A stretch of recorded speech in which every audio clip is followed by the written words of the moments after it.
안녕하세요. 크립토 노마드입니다. 아주 환호할 만한 수준이라고는 할 수 없겠지만 그래도 아주 중요한 구간에 들어서려는 비트코인의 노력은 상당히 긍정적으로 바라볼 부분을 갖게 만들고 있습니다.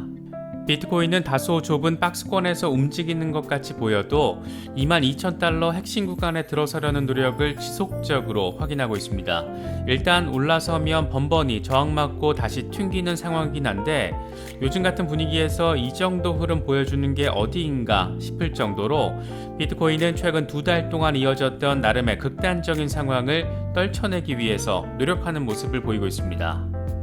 비트코인이 이렇게 나름의 반등세를 확인하고 있는 가운데 뉴욕 증시는 혼조세를 보였습니다. 세부적으로 보면 다우와 S&P 500은 소폭 하락했지만 나스닥 지수는 올해 들어서 처음으로 5거래일 연속 상승했습니다. 사실상 일주일 내내 계속 상승세를 확인한 겁니다. 이번에 이렇게 증시와 비트코인의 나름의 긍정 시그널을 안겨준 것은 미국의 실업률이 예상치 그대로 나와주면서 경기 침체에 대한 우려가 살짝 사그러질 수 있다라는 기대감이 긍정적인 역할을 했습니다. 하지만 이게 다른 측면으로 봤을 때는 호재만으로도 보기 어려운 것이 연준의 금리 인상을 정당화시키는 근거가 될 수 있기 때문입니다. 그래서 월가에서도 엇갈리는 전망들이 이어지고 있는데 하나씩 짚어보도록 하겠습니다.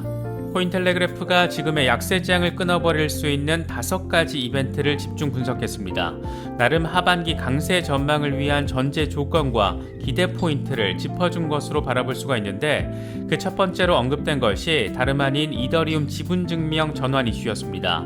이게 얼마나 관심이 큰지 시장에 미치게 될 영향이 큰 것인지 새삼 느낄 수 있는 그런 부분이기도 합니다. 5가지 모두 우리가 꼭 기억해야 되는 이벤트들인 만큼 잘 체크하시면 중장기 전략 짜시는 데 있어서 어느 정도는 도움이 될 수도 있지 않을까 생각됩니다. 리플 소송의 최종 결과는 리플사에게도 중요하지만 암호화폐 산업 전반에 아주 큰 영향을 미치기 때문에 초미의 관심사가 될 수밖에 없습니다. 그래도 최근 소송 과정에서 리플 측의 긍정적인 분위기들 잇따라 포착되면서 나름 승소에 대한 기대감을 갖게 만들고 있습니다. 코인마켓캡 커뮤니티에서 XRP 시세와 관련해서 7월 한 달 동안 무려 470% 수준의 폭등을 할 수 있을 것이다. 이런 설문조사 결과가 나왔습니다. 이게 실제 이렇게 될 수 있으면 물론 당연히 엄청 많이 좋겠지만 좀 더 중립적으로 바라보자면 그만큼 여론의 기대감이 커진 부분으로 해석할 수 있지 않을까 생각됩니다. 가끔 외신 기사들 보다 보면 코인마켓캡 커뮤니티 설문조사 결과가 기사화되는 경우가 많은 것은 이쪽의 설문 결과가 적중하는 경우가 종종 있기 때문입니다. 아직 시장에 확실한 반전이 이루어졌다라고 볼 수는 당연히 없습니다. 하지만 그런 분위기가 고조되면서 현실에 하나둘 그려지는 것은 분명한 사실로 볼 수 있을 것 같습니다. 이러다 스리슬쩍 또 확연한 반전이 이루어질 수 있다라는 것을 우리는 경험적으로 알고 있습니다.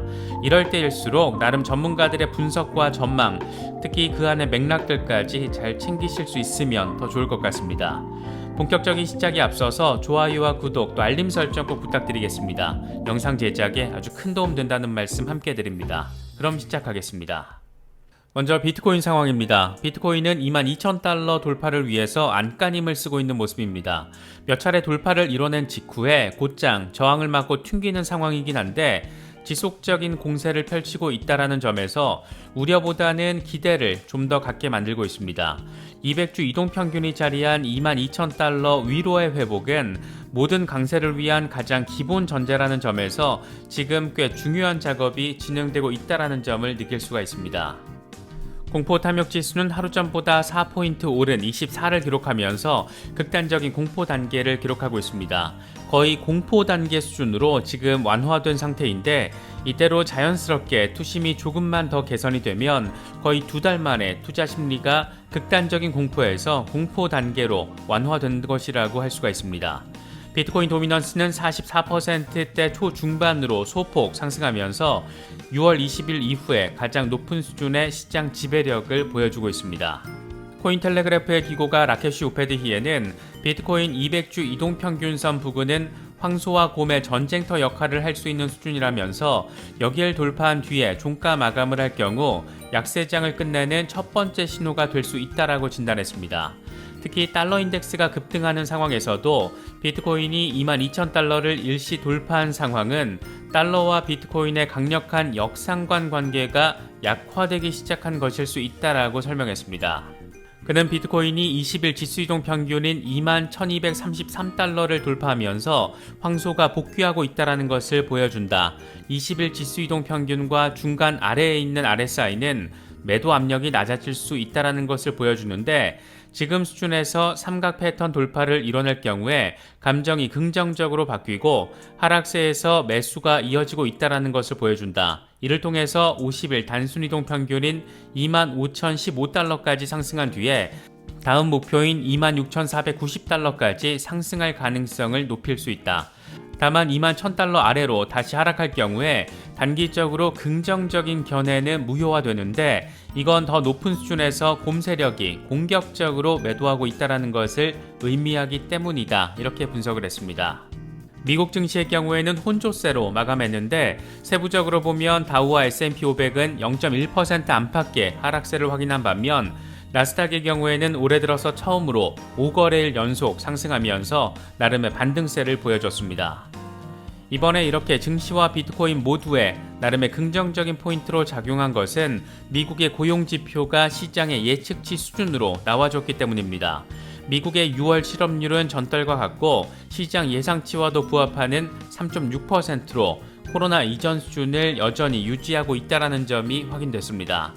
일단 단기적으로는 경기 침체에 대한 우려를 낮추는 시그널로 해석이 되면서 나름 시장을 안도하게 만들었지만 사실 이게 양날의 검이라고도 할 수 있는 게 지금의 실업률 상황 자체는 경기 침체 우려를 낮추는 나름의 긍정적인 부분이기도 하지만 동시에 노동시장이 견고하다라는 점을 보여주는 것으로 연준의 고강도 금리 인상의 근거가 될 수 있다는 점에서 시장에는 악재로도 작용할 수 있는 그런 부분이기도 합니다. 여기에 다음 주에 굵직한 거시경제 지표들이 잇따라 발표될 예정인 상황인데 이 역시 연준의 금리 인상을 정당화시키는 수준으로 발표될 가능성이 존재하기 때문에 지금의 일시적인 반등세를 마냥 즐거워하고 반가워할 수만은 없는 상황이 아닐까 그런 생각이 들기도 합니다. 7월 13일에는 이번 달에 가장 중요한 지표라고 할 수 있는 소비자 물가지수 발표가 예정돼 있습니다. 현재 예측치는 지난달 물가보다 0.2% 높은 8.8%가 될 것으로 제시가 된 상태인데 예측치 수준이나 이걸 상회하는 상황이 확인될 경우에 한 차례 태풍이 휩쓸고 지나갈 가능성도 존재한다라고 바라볼 수가 있습니다. 이어서 7월 15일에는 연준이 직접 발표하는 지수이자 파월 의장이 가장 눈여겨보는 지표 가운데 하나로 꼽히고 있는 기대 인플레이션 지수 CIE가 발표됩니다. 안 그래도 이게 지금 최근에 급등세를 보였고 이게 지난달 자이언트 스텝의 결정적인 근거로 작용했는데 이번 달에는 이게 최악의 상황을 기록할 수 있다라는 전망까지 나오고 있는 만큼 연준의 FOMC 회의 직전까지 넘어야 할 잠재적인 악재들이 여기저기 존재하고 있다라고도 바라볼 수가 있습니다.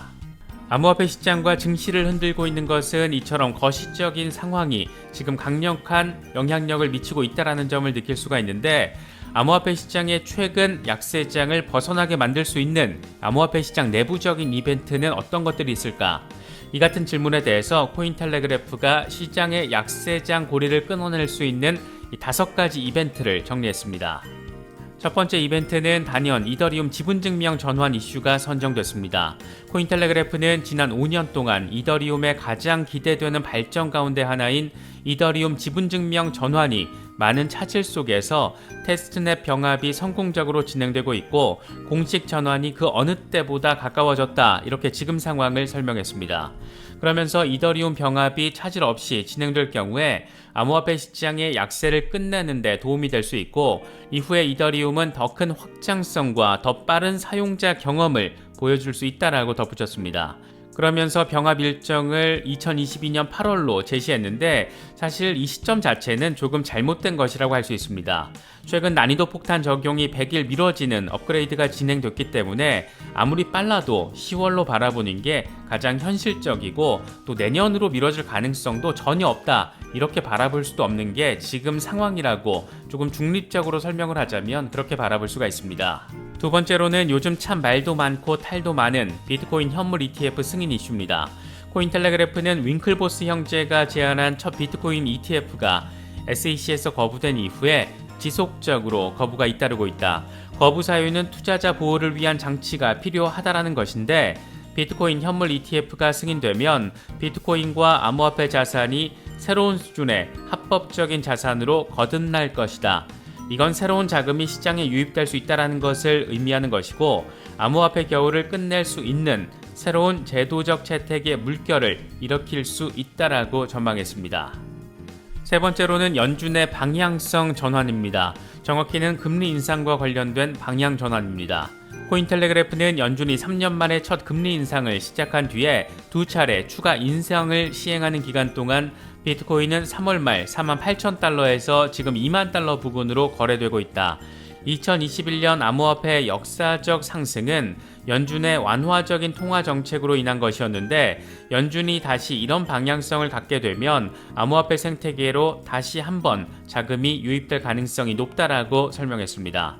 이건 경기 침체 상황과 코로나 변이, 또 원숭이 두창 등 바이러스 이슈와 함께 맞물릴 수 있는 부분이어서 그 시점에 대해서는 아직 예단하기는 어렵지 않나, 그런 생각이 들긴 합니다. 네 번째로는 비트코인 법정화폐 채택 확산 이슈가 거론됐습니다.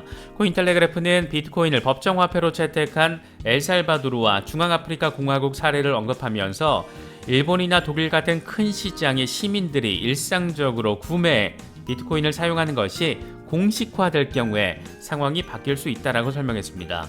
물론 이런 경제 대국에서 지금 당장 단기적으로 비트코인을 법정화폐로 채택한다라는 것은 현실적인 가능성은 그다지 높지 않다라고 볼 수 있기 때문에 어느 정도의 희망회로나 기대감이 상당히 강하게 담겨 있는 내용이라고도 바라볼 수 있을 것 같습니다.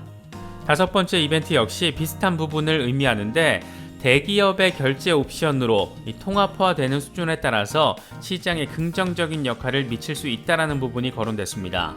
특히 암호화폐 결제 옵션이 인터넷 플랫폼에서 지원되는 경우도 있지만, 아직 블록체인 네트워크에서 직접 거래를 수행해서 구매하는 기능은 상대적으로 제한적이다. 일론 머스크가 블록체인 기반으로 도치코인 결제 적용을 언급한 것은 시장의 랠리를 촉발할 수 있는 부분이다, 이렇게 설명을 했습니다. 그러면서 아마존과 애플 등 주요 대기업이 암호화폐 결제를 적용할 경우에 이 강세 모멘텀을 촉발할 수 있다는 점도 함께 강조했습니다. 여기에서 거론되고 있는 두 기업들 모두 이 블록체인 기술에 대해서는 상당히 긍정적인 입장, 관심을 내보이고 있는 상태이기 때문에 과연 암호화폐 결제 지원으로까지 이어지게 될지는 이 상당히 큰 관심 사안이라고 할 수 있습니다. 이어서 리플 상황입니다. 리플 XRP는 0.35달러 위로 올라서는 듯 했다가 다시 소폭 후퇴하는 상황을 지금 보여주고 있습니다. 리플 시세와 관련해서 라케시 우페드히에는 XRP가 대칭 삼각 패턴 저항 돌파를 시도했지만 곰 세력이 공격적인 방어를 하면서 다시 20일 지수이동 평균인 0.33달러 아래로 낮추려는 시도에 들어갔다라고 진단했습니다. 그러면서 이게 성공할 경우에는 XRP는 당분간 삼각형 안에 더 머무를 수가 있는데, 평평한 20일 지수이동 평균과 중간 부근의 RSI는 매수자나 매도자 모두에게 이점을 제공하지 않는 상황이다. 반면 삼각형을 돌파해낸 뒤에 그 위에서 종가 마감을 하면 새로운 상승 움직임을 시작할 수가 있는데, 이럴 경우에 XRP는 0.48달러까지 랠리할 수 있다. 다만 삼각형 아래로 빠질 경우에는 0.28달러 후퇴 가능성이 존재한다, 이렇게 내다봤습니다. 리플의 7월 가격 전망과 관련해서 꽤나 전폭적인 설문 결과가 나온 점도 주목받고 있습니다. 코인마켓캡 커뮤니티에서 XRP 시세와 관련해서 7월 한 달 동안 무려 470% 수준의 폭등을 할 수 있을 거라는 설문조사 결과가 나왔습니다. 코인마켓캡 커뮤니티 설문조사 결과가 가끔 외신에 조명되는 것은 이게 적중률이 80% 수준으로 나오는 경우가 꽤 많기 때문이라고 할 수 있습니다. 물론 470%를 폭등해서 2달러 가까이 상승할 수 있으면야 너무너무 좋겠지만, 이 숫자 자체가 워낙 크다 보니까 다소 좀 시간이 필요한 부분이 아닐까, 그런 생각이 들기도 합니다. 이런 상황을 좀 더 중립적으로 바라보자라면 그만큼 리플 소송에 대한 여론의 기대감이 커진 부분이 크게 작용하고 있기 때문이 아닐까, 그렇게 해석할 수 있지 않을까 생각됩니다. 만약 7월에 리플 XRP가 어느 정도의 의미 있는 수준의 폭등을 실제로 확인하게 된다면 그 다음 타자는 카르다노가 될 가능성이 높습니다. 8월 초에 바슬 하드포크가 예정돼 있기 때문인데 이게 원래 6월 말로 예정돼 있던 것이 지금 8월 초로 미뤄졌고 현재 상태는 테스트넷 적용이 성공적으로 마무리가 된 그런 상황입니다. 이게 거래 처리 용량을 크게 증대시키는 것을 핵심으로 하는데 이 창시자인 찰스 호스킨스는 카르다노 역사에 있어서 가장 중요한 하드포크가 될 것이다. 이렇게 나름의 기대감을 강하게 내비치기도 했습니다. 과연 지난해 알론조 하드포크 때처럼 이 3달러 돌파라는 역사적인 순간을 다시 한번 써내려갈 수 있을지 여러모로 주목되는 부분입니다. 시장 전체적인 분위기만 잘 받쳐주면 이렇게 의미 있는 예정 호재들도 존재한다는 점 참고하시면 좋겠습니다. 이번에 준비한 영상은 여기까지입니다. 영상이 도움이 되셨다면 좋아요와 구독 또 알림 설정 꼭 부탁드리겠습니다. 영상 제작에 아주 큰 도움 된다는 말씀 함께 드립니다.